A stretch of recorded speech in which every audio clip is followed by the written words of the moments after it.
PDOG. Change my slide behind us here for social science. Welcome, Professor Chris Cook. Hi. How are Political science, international studies, representing social science. Yep. One of my two divisions. So you? There you go. welcome to Pit Day Giving live stream. How you doing?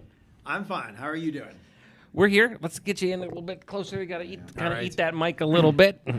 Matt's been explaining that. I usually don't have a problem with the mic, but my voice is quieter today. Well, it's a very precarious system I got set up here. Social science.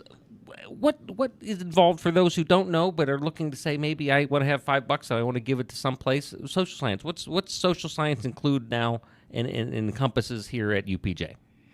Social science. It is history, political science. It's geography. Yes. It is sociology, and I think we're an exciting division. I think we do a lot of things. Criminal justice, I forgot criminal justice as well. Mm-hmm. And so, our students are a broad range of students. They go on to do a broad range of things. And so, for example, I just recently took students to a model European Union event at PDOG. And they helped, they represented European countries and they did things. And I actually did model EU when I was a student here. Really? Yeah. Wow. Dr. Heinrich was here. Yes, yeah. God, I'm feeling old now. And so, sorry. No, it's okay. And so, it isn't just, one of the things I always like to stress about social sciences is that even though I'm a political science professor, I'm not training people to be political scientists, right? And it's more than just law school, right? Mm-hmm. So, and history isn't more than just working in a museum or being an historian. And so there's so many things that you can do with social science degrees. It's always things I like to stress.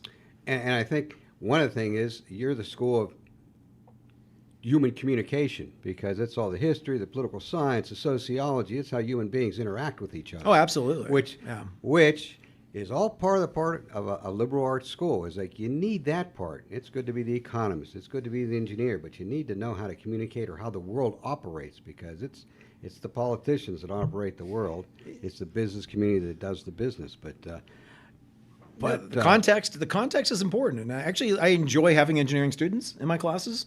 I think it's actually an honor sometimes to be able to. They have their gen ed requirements that they need to take certain classes in social sciences, and I'm glad they take it with me. Mm-hmm. And one of the things that you try to explain to all students is that how it relates to how they see them as citizens, as people. Not only as them being 20, 21 years old, but also their jobs and how they see themselves in their jobs and how they're connected to government and how it's connected to society and how it's connected to these things. So, I do enjoy that. And you want to feel old? Dr. Alexander was my professor. Oh, no. Back in the day, and he's still teaching. But oh, dude. Jim so did not leap at the opportunity to be on the live stream. No.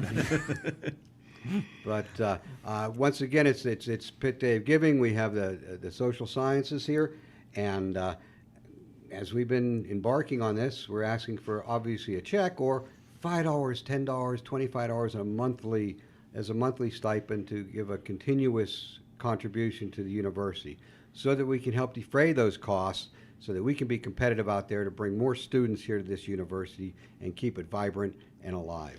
I've discovered living here, I've run into a lot of Pitch on Sound alumni, and they all have wonderful memories of this place.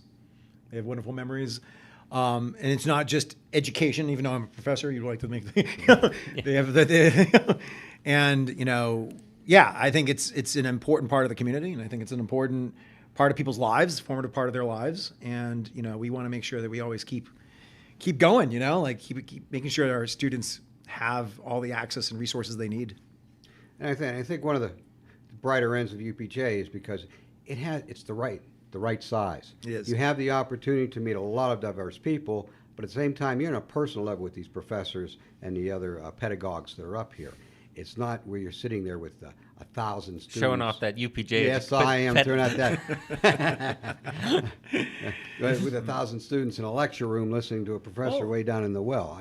The opportunities.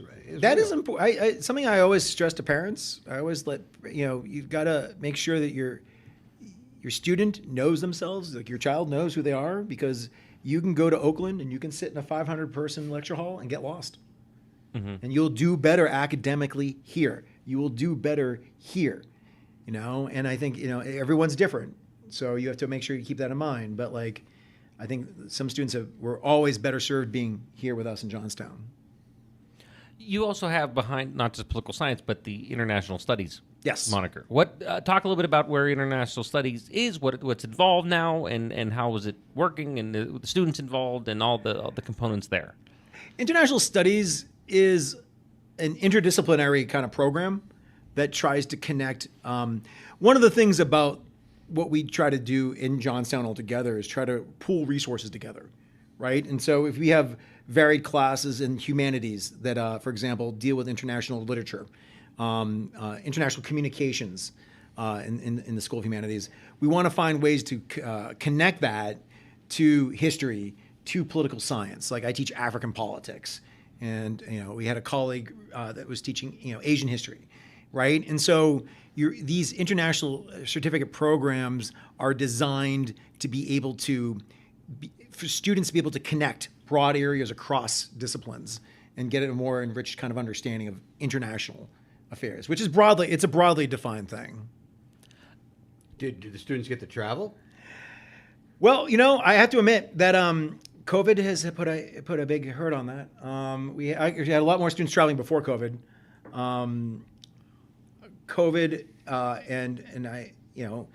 And this is actually something about giving too, right? I mean, and inflation has hurt students as well. Right. So it has taken a hit. Mm-hmm. Because do the international thing, it'd be nice to say, boy, it'd be interesting to take a tour of a number of countries in Africa or in Europe or Asia. And we try to work closely with Oakland when we can, to help coordinate things. Our Professor Johansson is taking students to Amsterdam. He has an Amsterdam trip scheduled for this summer. Yep. Do you think I'd be able to go with the class? I'm sure Ola would be glad to take you along. I think you've got to He may not bring Amsterdam. Okay, but I'm hey, it's an opportunity. You've got to ask the port of call. Class, yes. Audit that class, yes, as well. No, it is a very valuable resource to have that kind of connects those disciplines a lot. It's one of the joys that I have working in social and teaching in social science. I think it touches everything else in a way. It does. That we kind of that glue that binds everything else together. And I think once again to connect it to the other schools here on our campus, engineering is a global thing, right? Our students are hired in companies that have global business, and so I think the more that they understand or have some understanding of the world, the better, the more competitive they're going to be on the job market. Yeah, just one thing it's kind of interesting doing alumni relations here. I've a little practice where I'll call 30, 40 alum a week, sometimes more than that. And I'll just go down a list and start calling them. And I'll see their degree. And it's kind of, not to take anything away from any of the other divisions, but when I call social sciences or when I call natural sciences or I call humanities, if I get a hold of an alum, it's time for a cool story. Because it's kind of like, this is what I've done as an engineer. And I'm running the world. And I'm like, hey, you have a degree in political science or something. And those stories are just cool stories, and it goes to show you the idea of alum being all over the place, that you start to relate back to where UPJ alumni have gone. But I always enjoy that, even if it's not, we talk about giving the money, but given the time of to sit on a call with me for a half hour, whatever, to kind of relate back to where that alumni has ended up. I always enjoy those stories. So they and our students have gone on to do all kinds of things, all across the country. But across the world. Across the world, Absolutely. I think it's great. So if you are a social science alumni, if you are a social science fan, John, I think that you're actually your economics degree would qualify you back under social that science social because sciences? I don't know it if had that it used hadn't to it hadn't Used to be. split. Yeah, it hadn't split Yeah. yet. Yeah. So you could donate your $5 to social science. I might be donating more. You don't know that. I don't know because that. You're going to walk through me. I'm going to today. walk you through that. That'll be the schedule.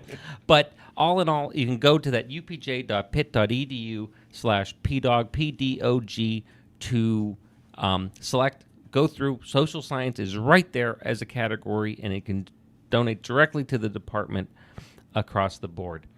Anything looking good for the rest of the term for you, or that you wanted to promote before we let you have done your duty to depart division and country?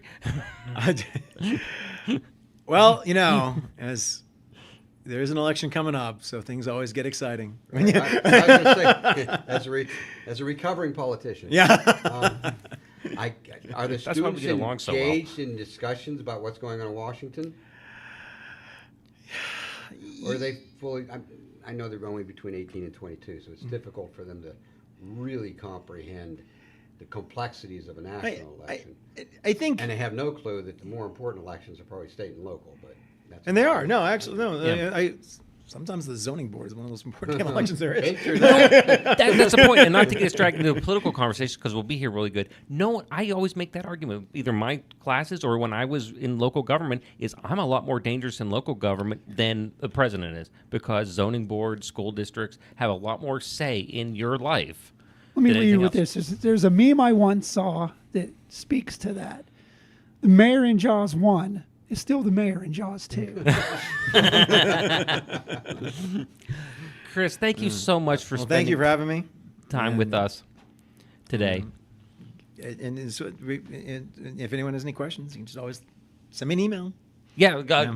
campus directory, you're right on there. Yeah. And I'm sure it'll be... Or you can contact Dr. Alexander, who's still here too.